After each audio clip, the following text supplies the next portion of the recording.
దేవుని నామానికి మహిమ కలుగునుగాక. ఈ అవకాశం ఇచ్చిన మన ఆత్మీయ తండ్రి గారికి, ఆత్మీయ తల్లి గారికి నా హృదయపూర్వక వందనాలండి. కూడి వచ్చిన మీ అందరికీ నా హృదయపూర్వక వందనాలు. త్వరగా బైబిల్ గ్రంథం తెరిచినట్లయితే ఈ రోజున వాగ్దానం చూద్దాం. మార్కు సువార్త 5వ అధ్యాయము 7వ వచనం. ప్రతి ఒక్కరూ పరిశుద్ధ గ్రంథం ఓపెన్ చేద్దామండి. మార్కు సువార్త 5వ అధ్యాయము 7వ వచనం. యేసు సర్వోన్నతుడైన దేవుని కుమారుడా, నాతో నీకేమి? నన్ను బాధపరచుకోమని దేవుని పేరిట నీకు ఆనబెట్టుచున్నానని బిగ్గరగా కేకలు వేసెను. ఎక్కడి వారు అక్కడ కళ్ళు మూసుకున్నట్లయితే చిన్న ప్రార్థన చేసుకుందాం. మహాపరిశుద్ధుడైన ప్రేమ గల తండ్రి, ఇటు వాగ్దానం ద్వారా కూడి వచ్చిన బిడ్డలతో నిలబడి నాతో మైక్ సేదన్నారు వింటున్న ప్రతి ఒక్కరితో, లైవ్లో చూస్తున్న ప్రతి ఒక్కరితో మీరే సూటిగా తేటగా మాట్లాడమనుకోవచ్చు. ఏసే అతి పరిశుద్ధులను ప్రార్థించి అడిగి వేడుకుంటున్నాం మా పరమ తండ్రి, ఆమేన్. మరలో ఒకసారి చదువుకుందామండి. మార్కు సువార్త 5వ అధ్యాయము 7వ వచనం. యేసు సర్వోన్నతుడైన దేవుని కుమారుడా, నాతో నీకేమి? నన్ను బాధపరచుకోమని దేవుని పేరట నీకు ఆనబెట్టుచున్నానని బిగ్గరగా కేకలు వేసెను. ఎవరు కేకలు వేశారు? బిగ్గరగా అంట, చాలా పెద్దగా కేకలు వేశారంట ఒక వ్యక్తి. ఎవరైనా బిగ్గరగా కేకలు వేశారంట. ఏమని కేకలు వేశారు? నాతో నీకేమి? నాతో నీకేం పని? దేవుడిని నాతో నీకేం పని అనే విధంగా కేకలు వేశారంట. ఎవరు ఎవరు ఆలోచన రావట్లేదు, నేను చెప్తాను. ఎవరు కేకలు వేశారంటే అపవిత్రాత్మ పట్టిన కుమారుడు వేశాడు. దయ్యం పట్టిన వాడు కేకలు వేస్తున్నాడు. దయ్యం పట్టిన వాడు ఎక్కడ ఉండాలి? 2వ వచనం చదువు ఉంటుంది. ఆయన ధోని దిగగానే అపవిత్రాత్మ పట్టిన వాడొకడు సమాధిలో నుండి వచ్చి చలమ ఆయనకి ఎదురు పడెను.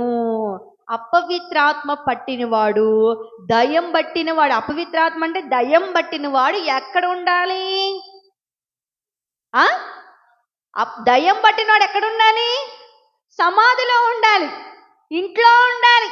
కానీ మందు షాపు దగ్గర వాడికేం పని? పేకాట ఆడే వాళ్ళ దగ్గర వాడికేం పని? వాడికేం పని?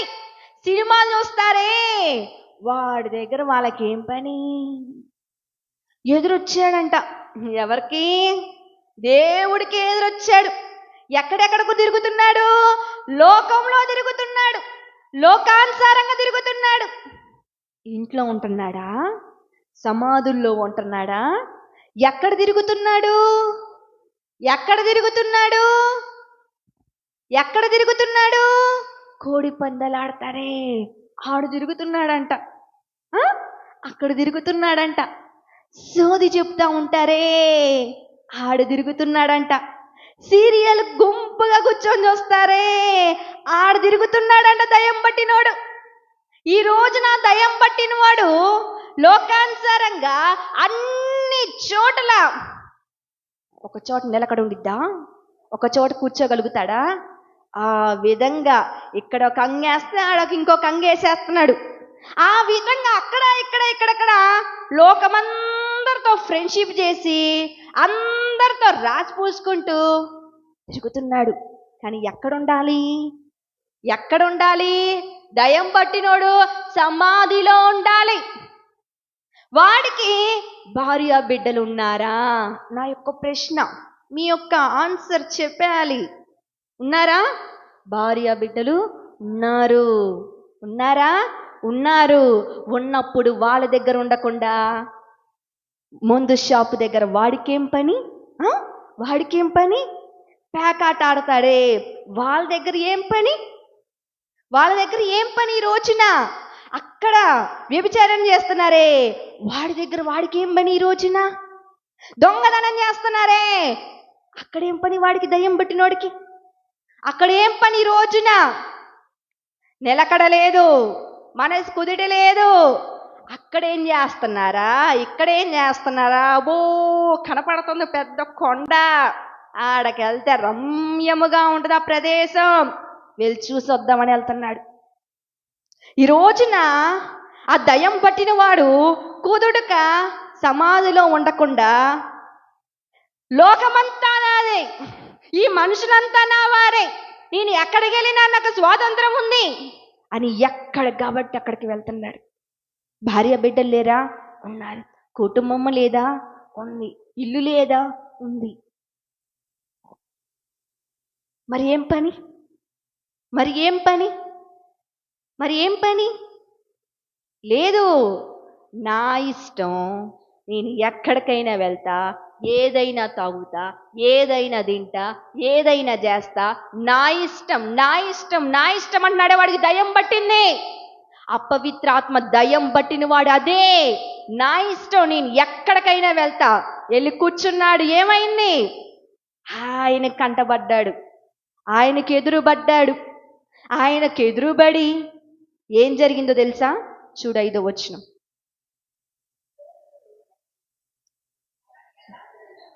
వాడు ఎల్లప్పుడూ రాత్రింపగళ్ళు సమాధులలోను కొండలలోను కేకలు వేయిచు తను రాళ్లతో ఏందంట,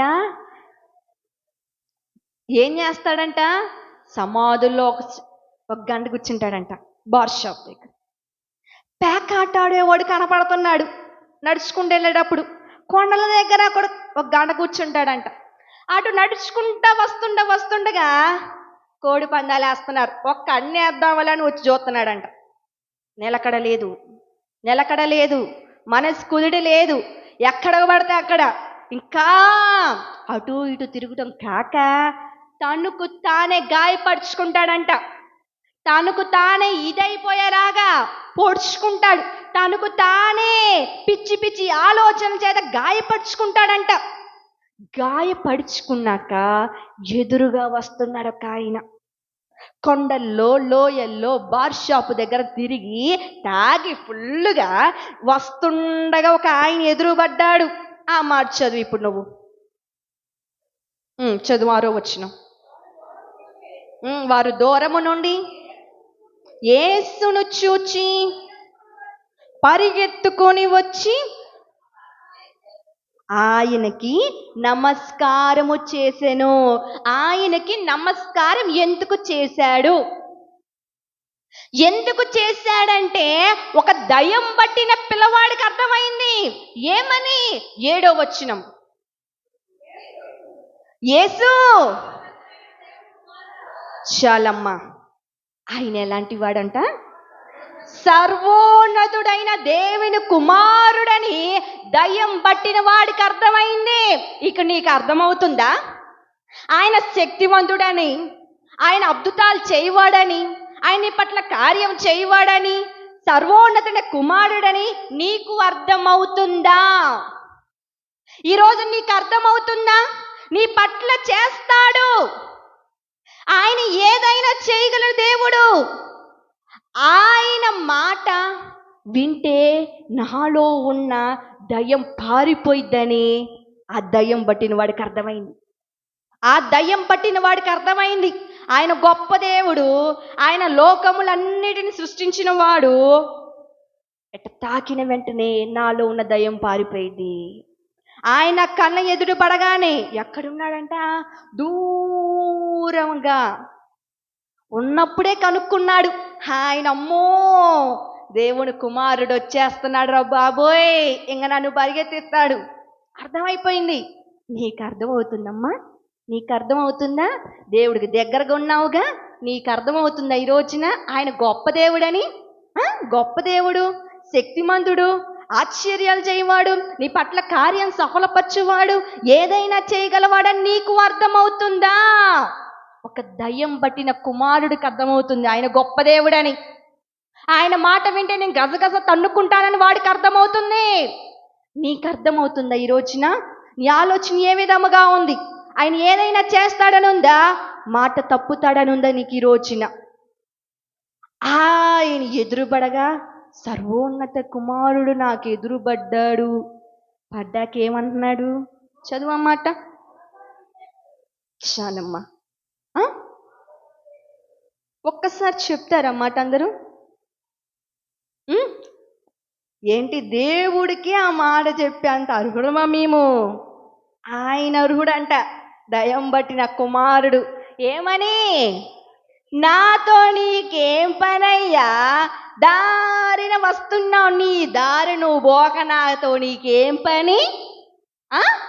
నువ్వు మందిరానికి వెళ్ళక నాతో నీకేం పని అమ్మా? పద్దాకలు చర్చి చర్చి అంటావని అంటున్నాడా నీ కుమారుడు?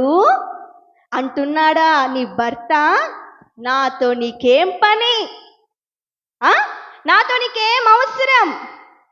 నువ్వు చదివేది చదవకుండా బైబిలు చదువు చదువు చదువు చదువు అంటావేంది? బైబిలు నాతో నీకేం పనమ్మా? నువ్వు చేస్తున్నావు గంటల గంటల ప్రార్థనలు, నన్ను ఒక 5 నిమిషాలు చేయమంటావేంది? నాతో నీకేం పనమ్మా అంటున్నారా నీ బిడ్డలు ఈ రోజున? అంటున్నారా నీ భర్త? అంటున్నారా నీ కుటుంబ సభ్యులు? ఆ రోజు అన్నాడు, దయ్యం పట్టిన వాడు అంటున్నాడు ఎదురు తిరిగి, నాతో నీకేం పని సర్వోన్నతుడైన దేవుని కుమారుడా? నాతో నీకేం పని? నన్ను ఎందుకు గాయపరుస్తున్నావు? నాకు ఎందుకు ఎదురొచ్చావు? నన్ను వదిలిపోమంటానుక నేను పోనే పోను, నేను రానే రాను, చదవనే చదవను, కూర్చోనే కూర్చోను అంటున్నారా నీ బిడ్డలు?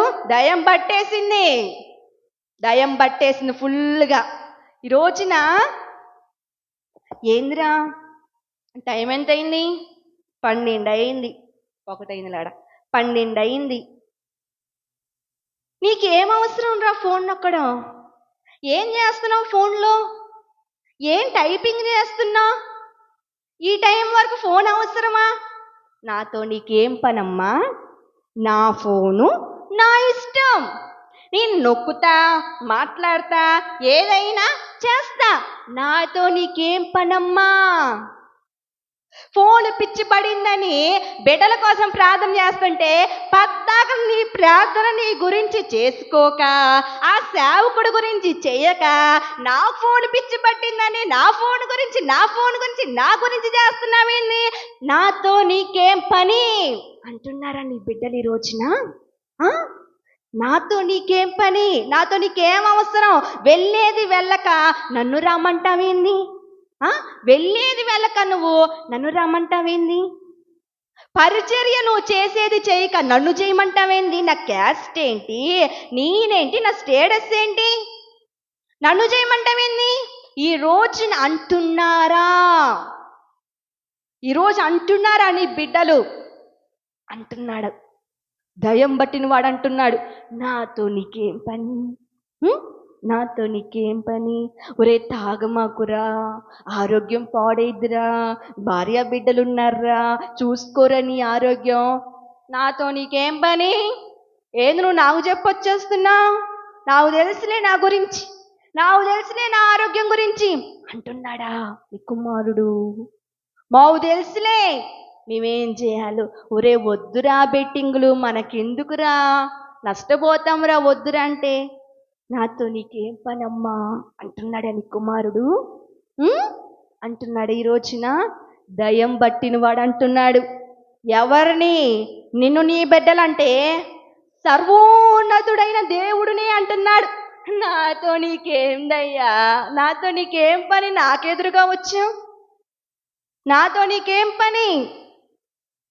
కానీ అప్పుడు ఏం జరిగిందో 8వ వచనం చూడు. ఆయనతో ఏం పని అన్నా కానీ దేవుడు ఊరుకున్నాడా? మీరు ఊరుకుంటున్నాడేమో, ప్రార్థన చేయరు అంటే నాతో నీకేం పని అంటే వాడు చేస్తాడు మీ ప్రార్థన మీ అట్లా చేస్తున్నారు మేము. కానీ ఆయన ఆ దయ్యం పట్టిన వాడు నాతో నీకేం పని అంటే దులుపుకొని ఎలా యేసయ్యా ఏం చేశాడో చూడు అక్కడ. దేవుడు పేరిట 8వ వచనం, ఎందుకనగా ఆయన అపవిత్రాత్మ ఈ మనుష్యుని విడిచి పొమ్మని వారితో చెప్పెను. దానికి తెలుసు, ఆ దయ్యం పట్టిన వాడికి తెలుసు, ఈ దయ్యము నాలో ఉంటే ఆయన నా మీద చేయి పెడితే ఆయన గొంతు నేను వింటే నాలో ఉన్న సాతాను ఎగిరిపోయిద్దని తెలుసు. దేవుడు సన్నిధికి వచ్చి ప్రార్థన చేస్తే నా కార్యము జరిగిద్దని తెలుసు వాడికి. రాడు దయ్యం బట్టినోడు లాగా ఆ ఒక్క చోట ఈ ఒక్క చోట అక్కడ కొంచెంసేపు కూర్చొని ఒక గంట సేపు కూర్చొని ఫోన్ నొక్కుతూ బెట్టింగ్ దగ్గర, ప్యాకెట్ల దగ్గర, బార్ షాపుల దగ్గర, సీరియల్ దగ్గర, ముసలమ్మ ముచ్చట్ల దగ్గర కూర్చుంటాడే. వాడికి తెలుసు ఏమని, ఆయన పేరులో శక్తి ఉందని, ఆయన పేరులో దయ్యాలు వదిలిపోతాయని దయ్యం పట్టిన వాడికి తెలుసు. అప్పుడు ఆయన అంటున్నాడు వదిలిపోమంటే. ఎందుకు వదిలిపో, నాతో నీకేం పని అంటున్నాడు. దేవుడు ఏమంటున్నాడు తెలుసా? దేవుడు ఏమంటున్నాడు, అయ్యా నాతో నీకేం పని నువ్వు అంటున్నావే, నీతోనే నాకు పని అంటున్నాడు దేవుడు. ఎందుకు అంటున్నాడు? నువ్వేడ నశించిపోతావని, నువ్వేడ ఇదైపోతావని, నువ్వేడ నరకంలో పడిపోతావని, నువ్వేడ ఇదైపోయి ఇంక అగ్నిలో పడిపోతావని ఆయన నీ కొరకు వచ్చాడు. ఎందుకు వచ్చాడంటే నశించిపోతున్న ఆత్మల కొరకు వెతికి రక్షించడానికే మనిషి కుమారుడుగా ఈ భూమి మీదకు వచ్చాడు. నువ్వంటున్నావు నాతో నీకేం పని, మందిరానికి రామంటే నాతో నీకేం పని, నీతోనే పని ఆయనకి ఈ రోజున, నీతోనే అవసరం, నీ కొరకు ఆయన వచ్చాడు. ఈరోజు నాతో నీకేం పని, నాతో నీకేం పని అంటున్నావు, కానీ తెలుసు నీకు ఆయన దగ్గరకు వస్తే నీలో ఉన్న దురాత్మ పోయిద్దని, ఆయన దగ్గరకు వస్తే నువ్వు కార్యం పొందుకుంటాను తెలుసు. ఆ అపవిత్ర ఆత్మకి తెలుసు ఆయన పేరు వింటే నాలో ఉన్న శక్తులన్నీ పారిపోతాయని. ఆయన ఏం చేశాడు? నీతోనే నాకు పనని ఆయనతోని అంటున్నాడు. నీ పేరేందయ్యా? నీ పేరేంటి? నేను ఒక్క మాట అడుగుతాను. దయ్యం పట్టిన వాళ్ళ దగ్గరికి వెళ్ళి మీతో నీ పేరేందంటే ఏం చెప్తారు? అసలు అడిగేంత డేరు ఉంటుందా?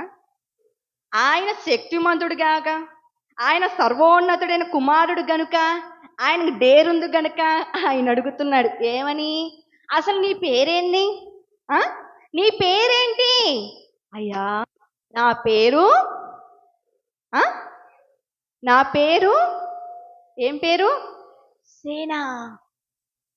కరెక్టే, నేనొక్కనే కాదు, నా వెనకాల గుంపు ఉన్నారు, నా వెనకాల మంది ఉన్నారు, నా వెనకాల చాలా మంది ఉన్నారు.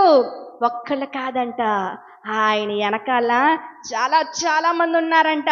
ఒక్కడే ఆత్మ కాదు, ఒక్క బీర్ షాపు, ఒక మందు అలవాటే కాదంట, పేకాట అలవాటు ఉందంట, బెట్టింగ్ అలవాటు ఉందంట, కోడి పందాలు అలవాటు ఉందంట, లోకంలో అక్కడెక్కడెక్కడెక్కడ తిరిగే అలవాట్లు చాలా ఉన్నాయంట. అన్ని దురాత్మలు ఉన్నాయంట తనలో, అన్ని దురాత్మలు ఉన్నాయంట. దేవుడు ఆయన కృపతో ఆయన నోటు ద్వారా గద్దించిన గానే అది వెళ్ళిపోయింది. ఆ దురాత్మ వెళ్ళిపోయిన తర్వాత, దురాత్మ విడిచిపెట్టిన తర్వాత ఏం జరిగింది? వెళ్ళిపోయిన తర్వాత దురాత్మ విడిచిపెట్టిపోయింది. ఆ మందు చుట్టూ తిరిగేవాడు కాస్త మందిరం చుట్టూ తిరుగుతున్నాడు. వెళ్ళిపోయింది. ఏం జరిగిన తర్వాత? ఇప్పుడు వరకు దురాత్మ పట్టినప్పుడు ఏడాడు తిరిగాడు, ఏమేం చేశాడని చెప్పుకున్నాం. అసలుకి దురాత్మ పోయిన తర్వాత ఏం జరిగింది చూడాలనుకుంటున్నారా? చూడండి 15వ వచనం. దురాత్మ విడిచిపెట్టాక వాడు ఏం చేశాడు?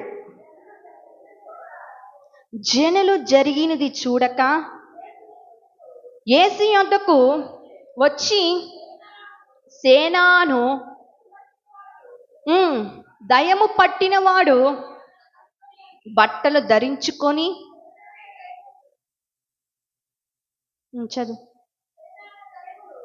సేనే అనే దయములు పట్టినవాడు బట్టలు ధరించుకొని స్వస్థసిద్ధుడై కూర్చుండియుండుట చూచి భయపడిరి. ఒకప్పుడు ఆ దయ్యం పట్టినవాడు యాడ తిరిగేవాడు?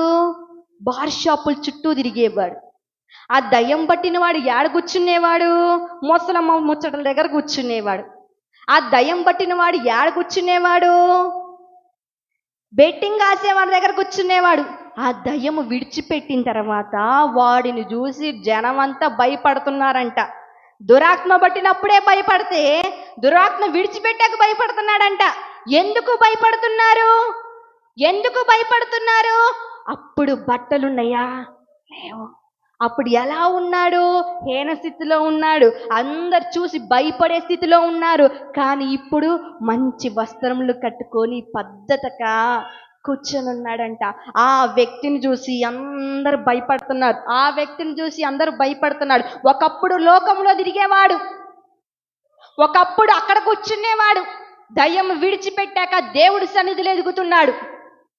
దయ్యం విడిచిపెట్టిన తర్వాత దేవుడి సన్నిధిలో పరిచర్య చేస్తున్నాడు. లోకమంతా మనుషులంతా ఆశ్చర్యపోతున్నారంట ఆ దయ్యం పట్టిన వాడిని చూసి. ఈరోజు దయ్యం విడిచిపెట్టిన తర్వాత ఏమి జరిగిందో తెలుసా? ఆ వస్త్రములు చూసి ఆశ్చర్యపోతున్నారంట. ఆ వస్త్రములు ఒకప్పుడు ఎలా ఉన్నాయి? సగం సగం బట్టలు వేసుకొని పిచ్చివాడిలాగా జుట్టేసుకొని చూస్తేనే చీదర బుట్టేలాగా ఉండేవాడు. కానీ దయ్యము దేవుడు కృపలో ఆయన శక్తి వలన విడిచిపెట్టి పోగా తన వస్త్రములు చూసి జనులందరూ ఆశ్చర్యపోతున్నారు. ఆ వస్త్రములు ఏ విధంగా ఉన్నాయంటే, ఒకప్పుడు యోసేపును చూసి తన అన్నలందరూ అసూయపడ్డారు. ఎప్పుడు? తండ్రి కుట్టించాడే నిలువు టంగిని చూసి అసూయపడిన విధంగా ఆ దయ్యం పట్టిన వాడు వస్త్రములు వేసుకున్నప్పుడు ఆ ప్రజలందరూ అసూయపడి భయపడుతున్నాడంట. ఒకప్పుడు వీడేనా? దయ్యం పట్టిన వాడు పిచ్చి పిచ్చి కేకలేసేవాడు వీడేనా? వాడేమైనా మారిపోయాడా?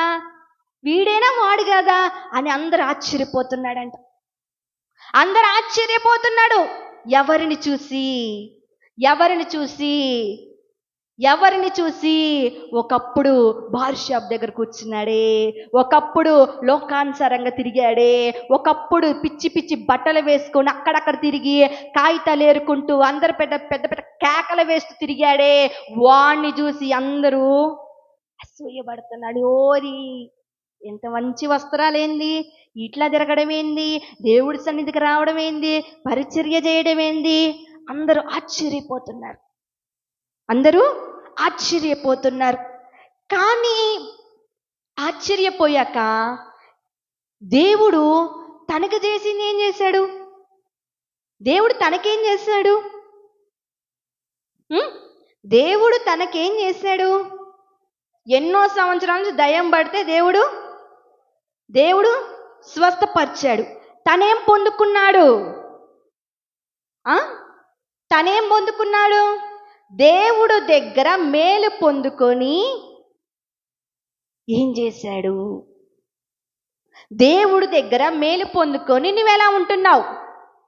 దేవుడి దగ్గర మేలు పొందుకున్న వ్యక్తి అనేక మంది అసూయపడేలాగా దేవుడు తనకు మేలు చేశాడు. మేలు చేసిన తర్వాత తనేం చేశాడో తెలుసా? వచనం చదువు, 19వ వచనం.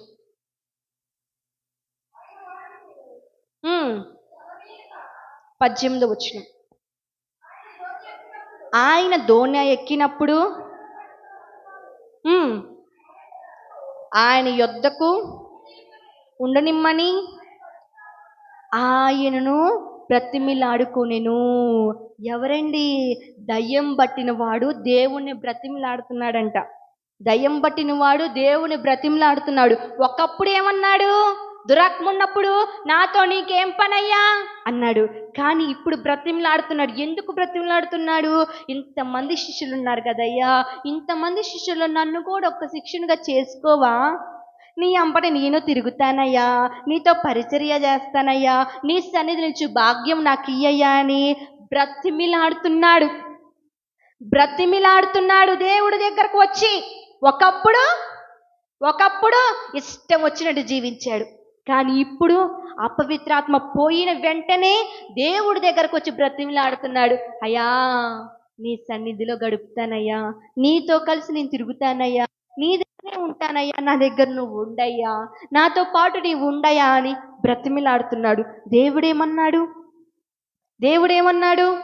19వ వచనం, ఆయన వారికి సెలవీయగా,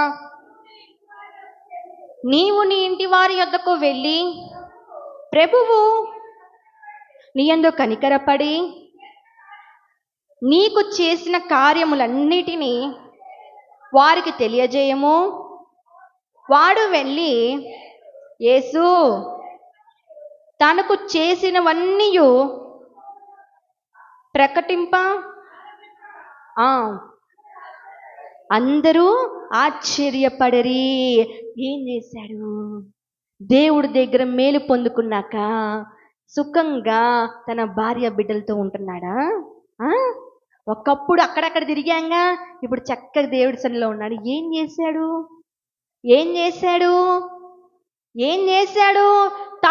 దేవుడు తనకు చేసిన మేలుల్ని అనేక మందికి ప్రకటిస్తున్నాడు. ఒకప్పుడు దయ్యం బట్టి నేను లోకానుసారంగా జీవించా, దేవుడు ఆయన శక్తిమంతుడు, ఆయన సర్వోన్నతుడైన కుమారుడు గనుక ఆ దయ్యము నన్ను విడిచిపోగా నేను ఈ రోజున ఈ విధంగా ఉన్నా. దేవుడు నా జీవితంలో ఎన్నో గొప్ప మేలులు చేశాడు. అనేక మందికి సాక్ష్యం చెప్తున్నారు. ఈ రోజున దేవుడు నీకు చేసిన మేలులకి నువ్వు ఆయన సన్నిధిలో సాక్ష్యం చెప్తున్నావా? ఆయన సన్నిధిలో నువ్వు కృతజ్ఞత కలిగి ఉంటున్నావా? ఆయన సన్నిధిలో నువ్వు పొందుకున్న మేలు అనేక మందికి ప్రకటిస్తున్నావా? నాకు చేసిన మేలు నాకు జాలే, ఇంకెందుకు చెప్పడం అని ఈ రోజున నీకు నువ్వే ఆలోచిస్తున్నావా? ఈరోజు దయ్యం పట్టిన వాడు ఒకే ఒక వచనమే, నేను ఎక్కువ రిఫరెన్స్ కూడా తీసుకోవాలా, ఒకే ఒక వచనం. దయ్యం పట్టిన వాడు ఒకప్పుడు ఏ విధంగా ఉన్నాడు? లోకానుసారంగా తిరిగాడు, అక్కడక్కడ కూర్చున్నాడు. వాడికి ఇల్లుందా? ఉంది. భార్య బిడ్డలు ఉన్నారా? ఉంది. ఎక్కడుండాలి? దయ్యం పట్టిన వాడు సమాధుల్లో ఉండాలి. సమాధుల్లో ఉండకుండా కొండల్లోనో లోయల్లోనో బార్ షాపులలోనో అక్కడక్కడ బెట్టింగ్ల దగ్గర అన్ని నాయేననుకొని తిరిగాడు.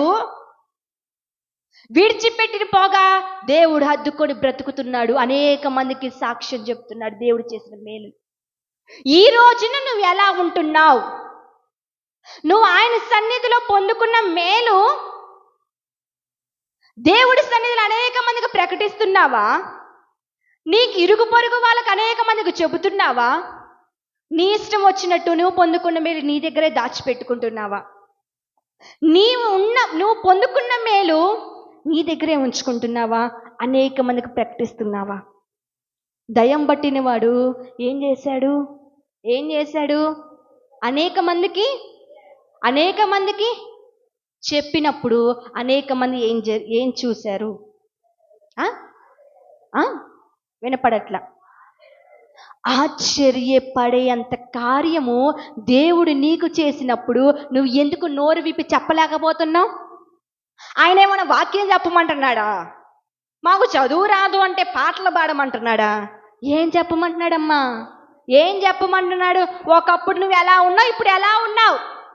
ఒకప్పుడు నువ్వు దేవుడి సన్నిధికి ఏ శ్రమంలో, ఏ కష్టాలు, ఏ అవమానాల్లో వచ్చావు, దేవుడు నిన్ను ఇప్పుడు ఎలా ఉంచాడు? నీకు జరిగినట్టు చెప్పడానికి ఏమైంది ఈ రోజున? ఒక దయ్యం పట్టిన వాడే చెబుతున్నాడు అనేక మందికి. ఆ సాక్ష్యానికి అనేక మంది ఆశ్చర్యపోతున్నాడు. అబ్బో, గొప్ప దేవుడు నీ పట్ల గొప్ప కార్యం చేశాడని. ఈ రోజు నువ్వేం చేస్తున్నావు? దేవుడి దగ్గర మేలు పొందుకొని నువ్వు ఎలా ఉంటున్నావు? ఈ రోజున ఆయన చేసిన మేలు అనేక మందికి చెప్పాలి. ఒక సహోదరి చెప్పింది, ఒకే ఒక్క కృతజ్ఞత భావం ఈ రోజున నీకు లేదేమో. ఈరోజు ఇంతవరకు నీ కృతజ్ఞత లేదేమో. ఇక నుండి గుర్తు తెచ్చుకొని ప్రతి ఒక బుక్ రాసుకోండి. ఆయన నీకు ఏ మేలు చేశాడో అవన్నీ రాసేసుకోండి. ఒక రోజున దేవుడి సన్నిధిలో గొప్ప సాక్షిగా నిలబెడతాడు. ప్రార్థన చేసుకుందాం అందరం.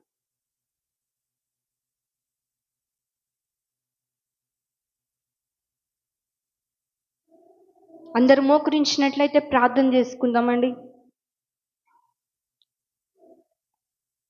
దయ్యం పట్టిన వాడు సమాధులలో ఉండకుండా లోకానుసారంగా బెట్టింగ్ కాసేవారి దగ్గర ఉంటున్నాడు. పేకాటల చుట్టూ ఆడేవాళ్ళ చుట్టూ తిరుగుతున్నాడు. మందు తాగే వాళ్ళ చుట్టూ తిరుగుతున్నాడు. ముసలమ్మలు పెట్టే ముచ్చట్ల దగ్గర కూర్చుంటున్నాడు. సినిమాలు చూస్తారే వాళ్ళ దగ్గర కూర్చుంటున్నాడు.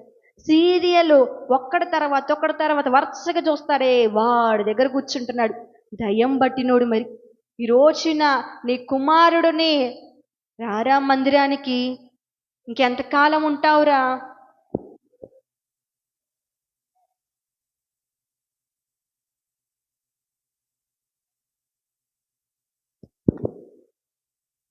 ఇంకెంతకాలము ఆ ఫోన్కి బానిస అయిపోతావు? రారా మందిరానికంటే నాతో నీకేం పనమ్మా?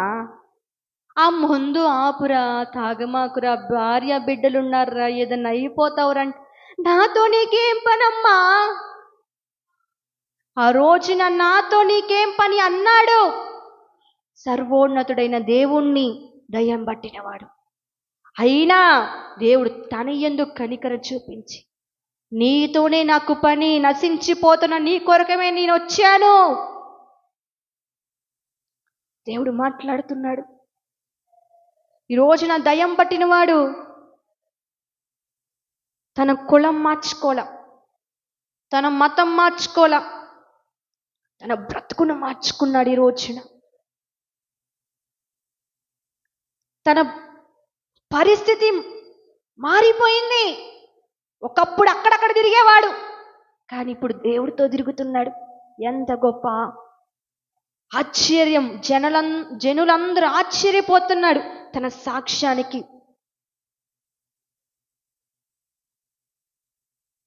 ఈ రోజున ఎంతకాలం దయ్యం పట్టిన వాడిలాగా ఆడాడ తిరుగుతావు? రా ఆయన దగ్గరికి, నిన్ను బాగు చేస్తాడు. ఈ రోజున విడిపిస్తాడు. స్తోత్రము నాయన, మహాపరిశుద్ధుడు అయిన ప్రేమగల తండ్రి, నామానికి ఘనమైన స్తోత్రాలు. ఈ రోజున వాగ్దానం ద్వారా ఎంతగానో నువ్వు మాతో మాట్లాడి మమ్మల్ని బలపరిచినందుకు నీకు వందనాలు ప్రభువా. అవునయ్యా, దురాత్మ పట్టినవాడు సమాధులలో ఉండకుండా లోకానుసారంగా కొండలలో, లోయల్లో, అడవులలో అన్ని ప్రాంతాలు తిరుగుతున్నాడు ప్రభువా. అయా, నువ్వు ఎదురు పడినప్పుడు ప్రభువా, నాతో నీకేం పని అని నిన్ను ఎదిరించినప్పుడు కూడా నాయన, నీతోనే నాకు పని, నువ్వు నశించిపోతున్నావు, నీ కొరకు నేను వచ్చానన్న దేవుడు ప్రభువా. అవునయ్యా, మేము దయ్యం పట్టిన వారిలాగా లోకానుసారంగా తిరుగుతున్నాము ప్రభువా. నీ సన్నిధికి దూరం అయిపోతున్నావు ప్రభువా. నువ్వు వెతికి రక్షించడానికి పరుమారు మమ్మల్ని దర్శిస్తున్న దేవుడు, మాతో మాట్లాడుతున్న దేవుడు, మమ్మల్ని గద్దిస్తున్న దేవుడు ప్రభువా. అవునయ్యా, నీ సన్నిధికి వచ్చినప్పుడు ప్రభువా, ఆ దురాత్మ విడిచిపెట్టి పోగా నువ్వు తన జీవితంలో ఎన్నో గొప్ప కార్యాలు చేశావు ప్రభువా. నీ సన్నిధిలో నాయన నిలిచి భాగ్యం ఇచ్చావు ప్రభువా. అయా, నువ్వు తనకు చేసిన మేలులు నాయన జనులందరూ ఆశ్చర్యపోయే విధముగా నువ్వు నిలబెట్టిన వాడు కదా ప్రభువా. అవునయ్యా, నీ సన్నిధిలో మేము పొందుకున్న ప్రతి మేలునైనా కృతజ్ఞత కలిగి జనులందరికీ నైనా అయా నా తన సాక్ష్యం ద్వారా ప్రకటించే కృప మాకు దయచేయమని ప్రార్థిస్తున్నాం ప్రభువా. మా ప్రియ బిడ్డలు దర్శించండి, వాళ్ళు చేస్తున్న ప్రతి ప్రార్థన గొప్ప జవాబు దయచేయండి అయ్యా. నీ నామానికి మీరు మరింత మహిమ తెచ్చుకోండి అయ్యా. యేసే అతి పరిశుద్ధుడని ప్రార్థించి అడిగి వేడుకొంచున్నాము మా పరమ తండ్రి. ఆమేన్. వందనాలండి.